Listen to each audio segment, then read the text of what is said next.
Hello and welcome to all. स्वागत है आपका आपके अपने channel Aastha classes by Ratiram.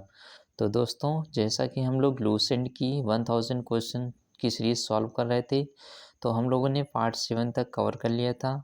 आज हम लोग पार्ट 8 से देखने जा रहे हैं। इससे पहले आपने पार्ट 7 तक नहीं देखा है तो उन वीडियो को ज़रूर देखें, आपको काफ़ी लाभ होगा उससे।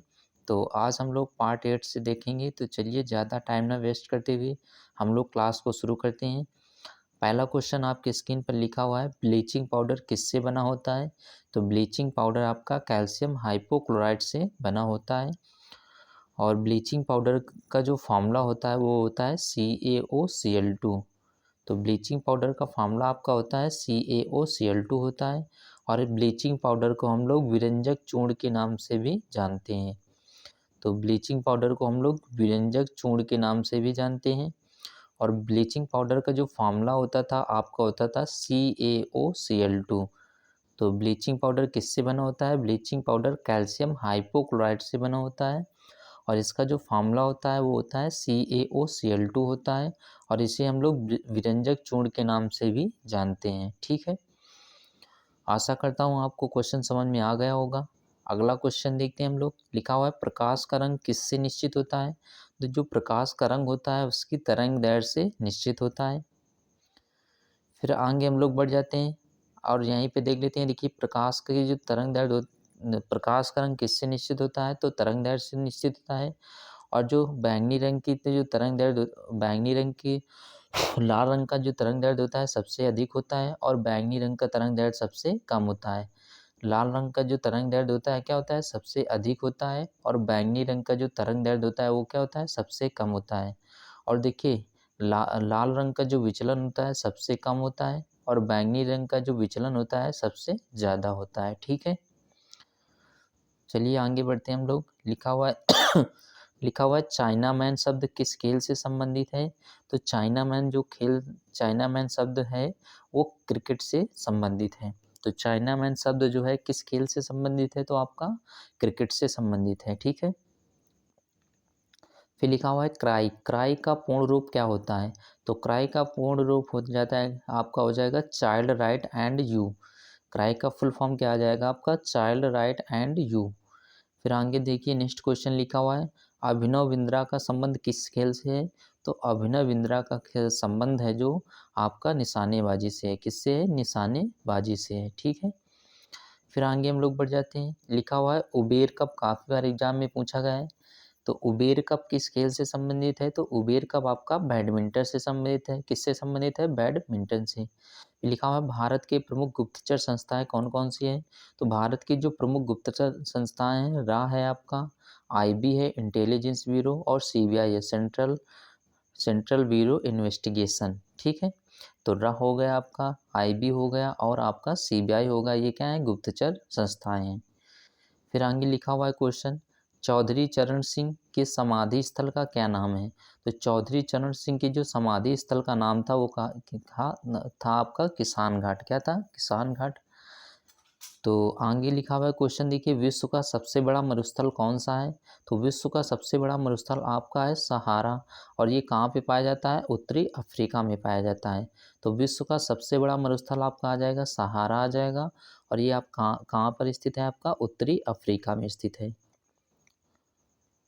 फिर आगे क्वेश्चन लिखा हुआ है, एशिया का सबसे बड़ा मरुस्थल कौन सा है? तो देखिए, विश्व का सबसे बड़ा मरुस्थल आपका है सहारा, और ये उत्तरी अफ्रीका में स्थित है। वहीं आपसे बात की जाए कि एशिया का सबसे बड़ा मरुस्थल कौन सा है? तो एशिया का सबसे बड़ा मरुस्थल है गोबी मरुस्थल। और ये कहाँ पे स्थित है? मंगोलिया में स्थित है। कहाँ पे स्थित है? मंगोलिया। फिर लिखा हुआ है आपका क्वेश्चन, विश्व का सबसे ऊंचा ज्वालामुखी का नाम क्या है? तो विश्व के सबसे ऊंचे ज्वालामुखी का नाम है कोटोपैक्सी। और कोटोपैक्सी कहाँ स्थित है? इक्वाडोर में स्थित है। कहाँ पे स्थित है? इक्वाडोर। तो विश्व का सबसे ऊंचा ज्वालामुखी कौन सा है? कोटोपैक्सी है। और कोटोपैक्सी कहाँ स्थित है? इक्वाडोर में स्थित है। तो आप याद रखिएगा। फिर आगे हम लोग बढ़ते हैं। लिखा हुआ है क्वेश्चन, देखिए, लिखा हुआ है, भारत का एकमात्र सक्रिय ज्वालामुखी कौन सा है? तो भारत का एकमात्र सक्रिय ज्वालामुखी है आपका बैरन द्वीप। कौन सा है? बैरन ज्वालामुखी।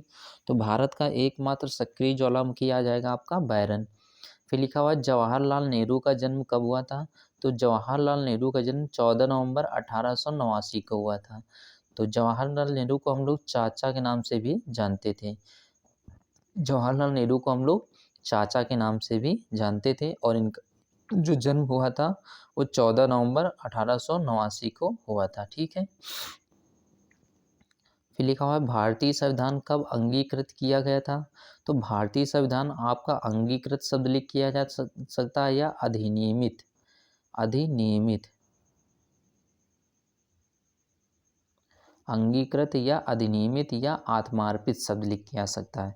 तो भारतीय संविधान को कब स्वीकार किया गया था। तो 26 नवंबर 1949 को स्वीकार किया गया था। ठीक है। फिर लिखा हुआ है हमारा संविधान पूर्ण रूप से कब लागू हुआ था। तो हमारा जो संविधान है पूर्ण रूप से लागू कब हुआ था। तो 26 जनवरी 1950 को लागू हुआ था, लेकिन बनकर कब तैयार हुआ था। तो 26 नवंबर 1949 को। यह स्वीकार कब किया गया। तो 26 जनवरी 1949 को स्वीकार किया गया था, लेकिन जो लागू किया गया था वो 26 जनवरी 1950 से लागू किया गया था। ठीक है। और संविधान सभा की अंतिम बैठक जो होती है वो 24 जनवरी 1950 को होती है। 24 जनवरी 1950 को होती है। इसमें राष्ट्रीय गीत, राष्ट्रगान और राष्ट्रपति को नियुक्त किया जाता है।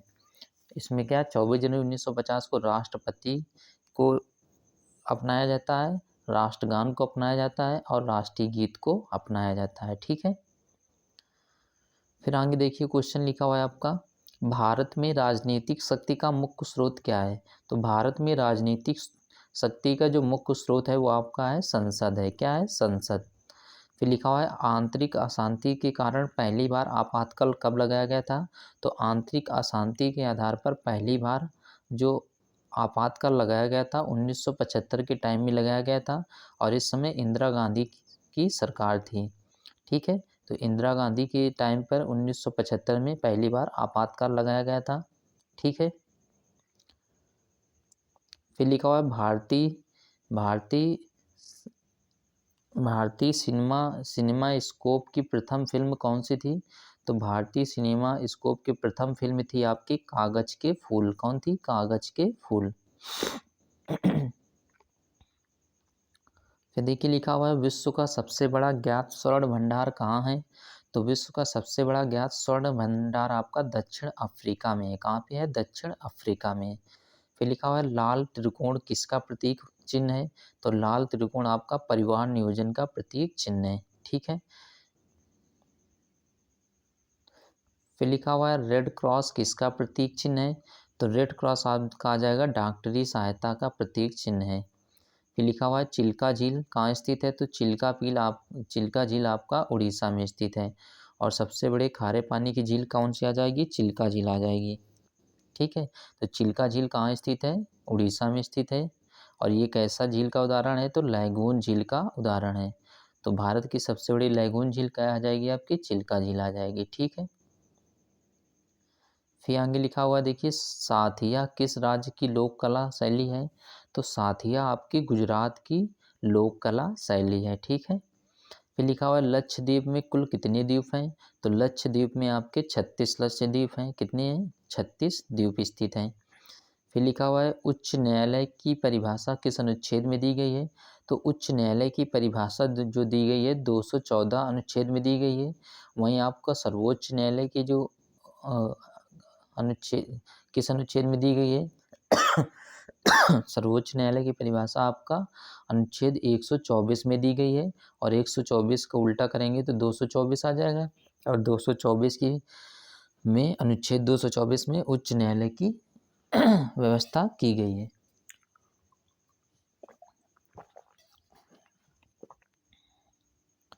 फिर अगला क्वेश्चन देखिए आपका लिखा हुआ है देश बंधु के नाम से किसे जाना जाता है। तो देश बंधु के नाम से हम लोग चित्तरंजन दास को जानते हैं। किसको जानते हैं। चित्तरंजन दास को हम लोग देश बंधु के नाम से जानते हैं। वहीं आपसे पूछा जाए देश रत्न के नाम से किसे जाना जाता है।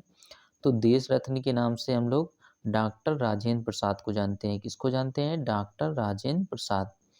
तो डॉक्टर राजेंद्र प्रसाद को हम लोग देश रत्न के नाम से जानते हैं। वहीं देश बंधु के नाम से हम लोग चित्तरंजन दास को जानते हैं। और वहीं आपसे पूछा जाए दीन बंधु के नाम से किसे जाना जाता है, तो दीन बंधु को हम लोग CF एंड्रूज को हम लोग दीन बंधु के नाम से जानते हैं। CF एंड्रूज को हम लोग क्या कहते हैं, दीन बंधु के नाम से जानते हैं। तो दीन बंधु आपका आ जाएगा CF एंड्रूज आ जाएगा, देश बंधु आ जाएगा आपका चित्तरंजन दास, और आ जाएगा देश रत्न आपसे पूछा जाएगा तो आ जाएंगे डॉक्टर राजेंद्र प्रसाद। ये काफ़ी बार एग्जाम में पूछे गए हैं, तो आप इन्हें कॉपी में अपने नोट डाउन जरूर करिए, ठीक है। फिर अगला क्वेश्चन लिखा हुआ देखिए, लिखा हुआ है यंग इंडिया एवं नवजीवन पत्रिका के संपादक कौन थे, तो यंग इंडिया और नवजीवन ये महात्मा गांधी की प्रमुख पत्रिकाएं थी। तो नवजीवन हो गया और आपका यंग इंडिया हो गया, और ये क्या थी, गांधी जी की प्रमुख पत्रिकाएं थी। और गांधी जी की जो आत्मकथा का नाम क्या है, माई एक्सपेरिमेंट विथ ट्रुथ। तो गांधी जी की जो पुस्तक का नाम क्या था, माई एक्सपेरिमेंट विथ ट्रुथ। आपसे पूछा जाएगा कि गांधी जी की पुस्तक का क्या नाम था, तो माई एक्सपेरिमेंट विथ ट्रुथ, सत्य के साथ मेरे प्रयोग। ये गांधी जी की क्या है, आत्मकथा है, क्या है, आत्मकथा है, ठीक है। फिर लिखा हुआ है पुलिकट झील किन दो राज्यों के बीच स्थित है, तो पुलिकट झील जो है तमिलनाडु एवं आंध्र प्रदेश राज्य के बीच स्थित है। तो पुलिकट झील ध्यान रखिएगा, तमिलनाडु और आंध्र प्रदेश की सीमा के बीच स्थित है। फिर लिखा हुआ है मुंडा विद्रोह, मुंडा विद्रोह किसके नेतृत्व में किया गया था, तो मुंडा विद्रोह जो है बिरसा मुंडा के नेतृत्व में किया गया था। और कहाँ पे किया गया था, झारखंड में किया गया था। कहाँ पे किया गया था, झारखंड में। तो बिरसा मुंडा का संबंध किससे है, बिरसा मुंडा विद्रोह का संबंध किससे है, बिरसा मुंडा से है। और किस राज्य से है, आपका झारखंड राज्य से है, ठीक है।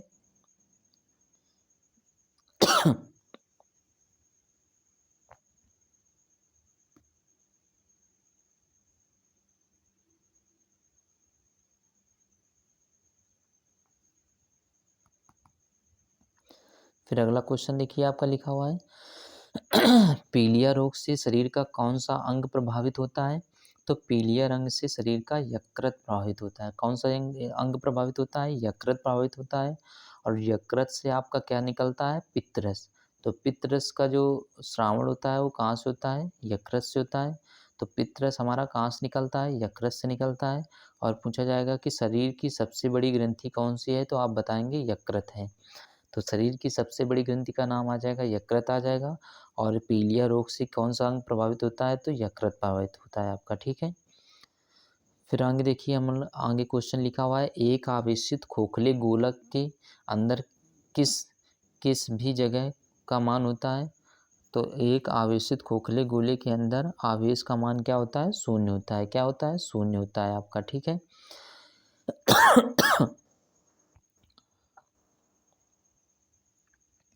लिखा हुआ है भारत अभियान के समय महमूद गजनबी के साथ आने वाला कौन था, तो भारत अभियान के समय महमूद गजनबी के साथ में अलबरूनी आया था। कौन आया था, अलबरूनी आया था, ठीक है। फिर नेक्स्ट क्वेश्चन आपका लिखा हुआ है नमक किस खनिज से उत्पन्न होता है, तो नमक जो होता है हाइलाइट से उत्पन्न होता है। किससे उत्पन्न होता है, हाइलाइट से। तो नमक किस खनिज से उत्पन्न होता है, तो हाइलाइट से उत्पन्न होता है। फिर आगे नेक्स्ट क्वेश्चन लिखा हुआ है व्हाइट हाउस किस देश के राष्ट्रपति का कार्यालय है, तो व्हाइट हाउस जो है अमेरिका के राष्ट्रपति का कार्यालय है, ठीक है। तो व्हाइट हाउस किसका कार्यालय है, अमेरिका के राष्ट्रपति के कार्यालय को क्या कहते हैं हम लोग, व्हाइट हाउस के नाम से जानते हैं। फिर लिखा हुआ है फ्यूहर के उपनाम से कौन जाने जाते हैं, तो फ्यूहर के नाम से हम लोग हिटलर को जानते हैं। किसको जानते हैं, हिटलर को। फिर नेक्स्ट क्वेश्चन की ओर हम लोग बढ़ जाते हैं। नेक्स्ट क्वेश्चन आपका देखिए क्या लिखा हुआ है विधान परिषद किसी धन विधेयक के क्रियान्वयन को अधिकतम कितने दिनों तक रोक सकता है, तो विधान परिषद किसी भी धन विधेयक को अधिकतम 14 दिनों के लिए अपने पास रोक सकता है, ठीक है। फिर लिखा हुआ विश्व जनसंख्या दिवस किस तिथि को मनाया जाता है, तो विश्व जनसंख्या दिवस आपका 11 जुलाई को मनाया जाता है, ठीक है। विश्व जनसंख्या दिवस कब मनाते हैं, 11 जुलाई को मनाते हैं, ठीक है। फिर अगला क्वेश्चन देखिए लिखा हुआ है 1857 के विद्रोह में कानपुर के भारत की ओर से नेतृत्व किसने किया था? तो 1857 का जो विद्रोह हुआ था वहाँ से कानपुर में किसने नेतृत्व किया था? तो नाना साहब ने किया था। किसने किया था? नाना साहब ने। तो 1857 के विद्रोह में कानपुर की ओर से किसने भाग लिया था? तो नाना साहब ने भाग लिया था। ठीक है। फिर लिखा हुआ है कचारी जनजाति का संबंध किस राज्य से है? तो कचारी जनजाति का जो संबंध है वो आपका असम राज्य से है। किससे है? असम राज्य से। फिर लिखा हुआ है प्रसिद्ध मीनाक्षी मंदिर कहाँ स्थित है? तो मीनाक्षी मंदिर आपका मदुरै तमिलनाडु में स्थित है। काफ़ी बार एग्जाम में पूछा गया कि मीनाक्षी मंदिर कहाँ स्थित है? तो मीनाक्षी मंदिर आपका मदुरै तमिलनाडु में स्थित है। फिर लिखा हुआ है भारत द्वारा प्रक्षेपित प्रथम उपग्रह का नाम क्या था? तो भारत द्वारा प्रक्षेपित प्रथम उपग्रह कौन था? आपका आर्यभट्ट था। कौन था? आर्यभट्ट था। 1975 में इसे स्थापित किया गया था। ठीक है। तो भारत का प्रथम उपग्रह कौन सा आ जाएगा? आर्यभट्ट आ जाएगा और 1875 में इसे प्रक्षेपित किया गया था। लिखा हुआ मौलिक अधिकारों का उल्लेख संविधान के किस भाग में है? तो मौलिक अधिकारों का जो रखे गए हैं भाग 3 में रखे गए हैं। और कहाँ से? अनुच्छेद 12 से लेकर 35 तक मौलिक अधिकारों का वर्णन किया गया है। ठीक है। तो मौलिक अधिकार संविधान के किस भाग में रखे गए हैं? तो आप बताएंगे भाग 3 में रखे गए हैं। और किस अनुच्छेद से? 12 से 35 तक में मौलिक अधिकारों का वर्णन है। ठीक है। और मौलिक अधिकार कहाँ के संविधान से लिए गए हैं? तो अमेरिका के संविधान से मौलिक अधिकारों को हमने अपनाया हुआ है। ठीक है। तो 3 क्वेश्चन बनेंगे आपके। मौलिक अधिकारों को किस भाग में रखा गया है? तो भाग 3 में रखा गया है। अनुच्छेद किस से कहाँ तक है? 12 से 35 तक में रखा गया है नहीं। और ये कहाँ के संविधान से लिए गए हैं? तो अमेरिका के संविधान से लिए गए हैं। ठीक है। फिर लिखा हुआ है रेलवे भर्ती नियंत्रण बोर्ड की स्थापना कब की गई थी? तो रेलवे भर्ती नियंत्रण बोर्ड की स्थापना 27 अप्रैल 1998 में की गई थी।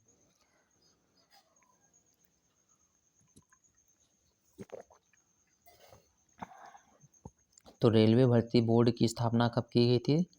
27 अप्रैल 1998। फिर लिखा है क्यूबिजियम का सूत्रपात किसने किया था? तो क्यूबिजियम का सूत्रपात पाब्लो पिकासो ने किया था। किसने किया था? पाब्लो पिकासो ने। फिर लिखा हुआ है आपका लक्षद्वीप की राजधानी क्या है? तो लक्षद्वीप की राजधानी कहाँ है? तो लक्षद्वीप की राजधानी है आपका कावारत्ती में। कहाँ पे है? कावारत्ती में। फिर लिखा हुआ है लक्षद्वीप किस सागर में स्थित है? तो लक्षद्वीप आपका अरब सागर में स्थित है। लौंग किससे प्राप्त होता है? तो लौंग आपका पुष्पकली से प्राप्त होता है। किससे प्राप्त होता है? पुष्पकली से लौंग को हम लोग प्राप्त करते हैं। फिर लिखा है प्लेग्राउंड ऑफ यूरोप के उपनाम से कौन जाना जाता है? तो प्लेग्राउंड ऑफ यूरोप के नाम से हम लोग स्विट्जरलैंड को जानते हैं। किसको जानते हैं? स्विट्जरलैंड को। फिर लिखा हुआ है अमेरिकी स्वतंत्रता की घोषणा किसने की थी? तो अमेरिकी स्वतंत्रता की घोषणा आपका जॉर्ज वाशिंगटन ने की थी। किसने की थी? जॉर्ज वाशिंगटन ने। लिखा हुआ है सबसे प्राचीनतम स्मारक कौन सा था? तो सबसे प्राचीनतम स्मारक आपका आ जाएगा अजंता की गुफाएं। और ये महाराष्ट्र के औरंगाबाद जिले में स्थित हैं। फिर लिखा हुआ है देश का पहला राज्य जहाँ खनिज तेल प्राप्त हुआ था। तो देश का जो पहला राज्य जहाँ पर खनिज प्राप्त हुआ था वो था आपका असम। कौन था? असम। फिर लिखा है विश्व का सबसे बड़ा नदी द्वीप कौन सा है? तो विश्व का सबसे बड़ा नदी द्वीप काफ़ी बार एग्जाम में रिपीट होने वाला क्वेश्चन है, माजुली द्वीप है। और ये कहाँ पे स्थित है? असम में स्थित है। तो विश्व का सबसे बड़ा नदी द्वीप कौन सा है? माजुली द्वीप है। और ये आपका कहाँ स्थित है? असम में स्थित है। ठीक है। फिर लिखा हुआ है असम राज्य का उच्च न्यायालय कहाँ स्थित है? तो असम राज्य का जो उच्च न्यायालय है वो गुवाहाटी में स्थित है। कहाँ पे स्थित है? गुवाहाटी में स्थित है। एशिया के किस देश में सर्वप्रथम औद्योगिकीकरण हुआ था? तो एशिया के जापान में सबसे पहले औद्योगिकीकरण हुआ था। ठीक है। फिर लिखा हुआ है लाल सागर का रंग लाल क्यों होता है? तो लाल सागर जो है लाल रंग के शैवाल की उपस्थिति के कारण इसका लाल सागर का रंग लाल होता है। तो लाल सागर का रंग लाल क्यों होता है? तो लाल रंग के शैवाल की उपस्थिति के कारण होता है। फिर लिखा हुआ है भारत में सर्वप्रथम कागजी मुद्रा का चलन कब प्रारंभ हुआ था? तो भारत में सर्वप्रथम कागजी मुद्रा का प्रचलन 1862 में प्रारंभ हुआ था। ठीक है। फिर लिखा हुआ है भारतीय संविधान में मौलिक कर्तव्यों को कब समाहित किया गया था? तो भारतीय संविधान में मौलिक कर्तव्यों को 1976 में 42वें संविधान संशोधन 1976 में समाहित किया गया था। और किसकी सिफारिश पर किया गया था? तो सरदार स्वर्ण सिंह समिति की सिफारिश पर किया गया था। तो पूछा जाएगा आपका कि भारतीय संविधान में मौलिक कर्तव्यों को कब समाहित किया गया? तो 42वें संविधान संशोधन 1976 द्वारा समाहित किया गया। और किसकी सिफारिश पर किया गया था? तो सरदार स्वर्ण सिंह समिति की सिफारिश पर किया गया था।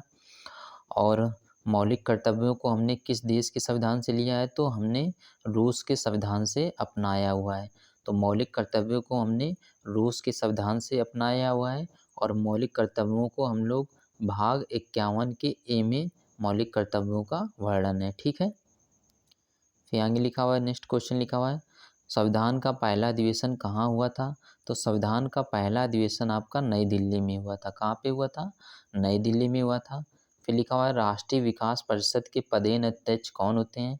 तो राष्ट्रीय विकास परिषद के जो पदेन अध्यक्ष होते हैं वो होते हैं आपके प्रधानमंत्री। और राष्ट्रीय विकास परिषद की स्थापना 1952 में की गई थी। कब की गई थी? 1952 में। फिर लिखा हुआ गेहूं के उत्पादन में प्रथम देश कौन है? तो गेहूं के उत्पादन में प्रथम देश जो है आपका चीन है। ठीक है। फिर आगे लिखा हुआ है, संसार की सबसे लंबी नदी कौन सी है? तो संसार की सबसे लंबी नदी है आपकी नील नदी है। और ये कहाँ पे बहती है? मिस्र में बहती है। तो संसार की सबसे लंबी नदी आपसे पूछा जाएगा तो आप बताएंगे नील नदी है। ये कहाँ पे बहती है? मिस्र में। लिखा हुआ है, भारत की सबसे बड़ी नदी कौन सी है? तो भारत की सबसे बड़ी नदी आपसे पूछा जाएगा तो आप बताएंगे ब्रह्मपुत्र नदी है। और भारत की सबसे लंबी नदी अगर आपसे पूछा जाएगा तो आप बताएंगे गंगा नदी है। तो भारत की सबसे लंबी नदी गंगा नदी और भारत की सबसे बड़ी नदी आपकी ब्रह्मपुत्र। फिर लिखा हुआ है, एक राज्य में राष्ट्रपति शासन का तात्पर्य क्या है? तो जब राष्ट्रपति शासन 356 अनुच्छेद 356 के तहत राष्ट्रपति को ये अधिकार है कि किसी भी राज्य में अगर उसका संचालन सही से नहीं चल रहा है तो राष्ट्रपति राज्यपाल की सिफारिश पर वहाँ पे राष्ट्रपति शासन लगा सकता है। तो जब लगा देता है तो जो सारी शक्तियाँ होती हैं वो राष्ट्रपति में निहित हो जाती हैं। तो लिखा हुआ है, एक राज्य में राष्ट्रपति शासन का तात्पर्य क्या है? तो राज्य के राज्यपाल द्वारा शासन क्या होता है? राष्ट्रपति शासन कहलाता है। लिखा हुआ है, पिचर प्लांट किस प्रकार के पौधे हैं? तो पिचर प्लांट आपके कीटभक्षी पौधे होते हैं। क्या होते हैं? कीटभक्षी पौधे होते हैं। फिर लिखा हुआ है, हमारा राष्ट्रीय गीत क्या है? तो हमारा राष्ट्रीय गीत क्या है? वंदे मातरम है। क्या है? वंदे मातरम। और इसे किसने लिखा था? तो इसे बंकिम चंद्र चटर्जी ने लिखा था। किसने लिखा था? बंकिम चंद्र चटर्जी ने लिखा हुआ है। ठीक है। तो हमारा राष्ट्रीय गान क्या है? वंदे मातरम। राष्ट्रीय गीत क्या है? वंदे मातरम। और इसे किसने लिखा है? बंकिम चंद्र चटर्जी ने लिखा है। फिर लिखा हुआ है, हमारा राष्ट्रीय गीत क्या है? तो राष्ट्रीय गीत भी क्या है आपका? वंदे मातरम है। ठीक है। और राष्ट्रगान क्या है? जनगण मन अधिनायक जय है। और राष्ट्रगान किसने लिखा है? रविन्द्रनाथ टैगोर ने लिखा है। लिखा है, फिर लिखा हुआ है, डेंगू ज्वर किस मच्छर के काटने से होता है? तो डेंगू ज्वर होता है एडिस या क्यूलेक्स मच्छर के काटने से होता है। तो डेंगू ज्वर किस मच्छर के काटने से होता है? तो एडीज या क्यूलेक्स मच्छर के काटने से डेंगू ज्वर होता है। फिर लिखा हुआ है, शक संवत कब प्रारंभ हुआ था? तो शक संवत आपका 78 ईस्वी में प्रारंभ हुआ था। कब प्रारंभ हुआ था? 78 ईस्वी में। और विक्रम संवत कब प्रारंभ हुआ था? तो 58 ईस्वी में प्रारंभ हुआ था। कब प्रारंभ हुआ था? 58 ईस्वी में। फिर लिखा हुआ रेलगाड़ी शताब्दी एक्सप्रेस का संबंध किसकी जन्म शताब्दी से है? तो लिखा हुआ है क्वेश्चन आपका, लिखा हुआ है रेलगाड़ी शताब्दी एक्सप्रेस का संबंध किसका जन्म शताब्दी से है? तो आपका जवाहरलाल नेहरू के जन्म शताब्दी से है। ठीक है।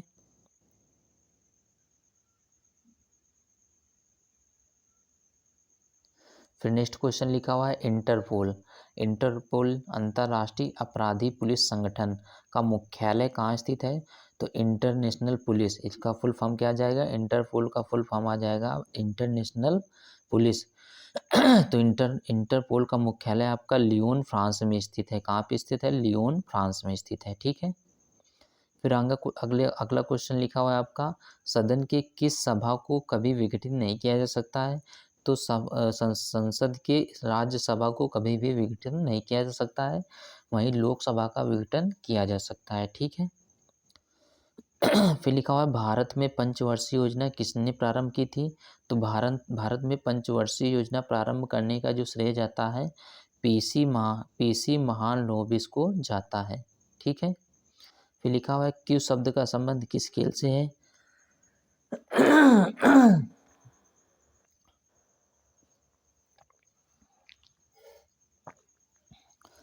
तो क्यू शब्द का जो संबंध है आपका बिलियार्ड से है। किससे? बिलियार्ड से है। फिर लिखा है बुढ़ापा रोकने वाली औषधि कौन सी है?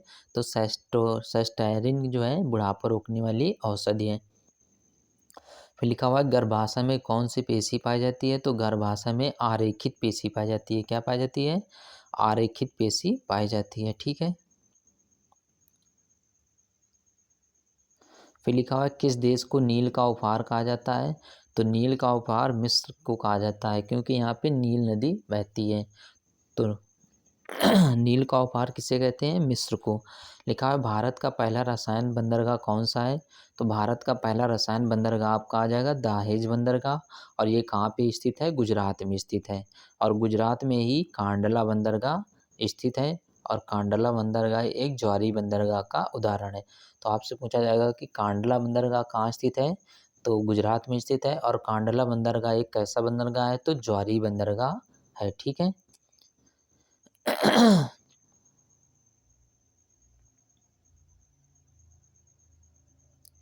फिर लिखा हुआ है सिराजुद्दौला के शासनकाल में कोलकाता में ब्लैक होल की दुर्घटना कब हुई थी?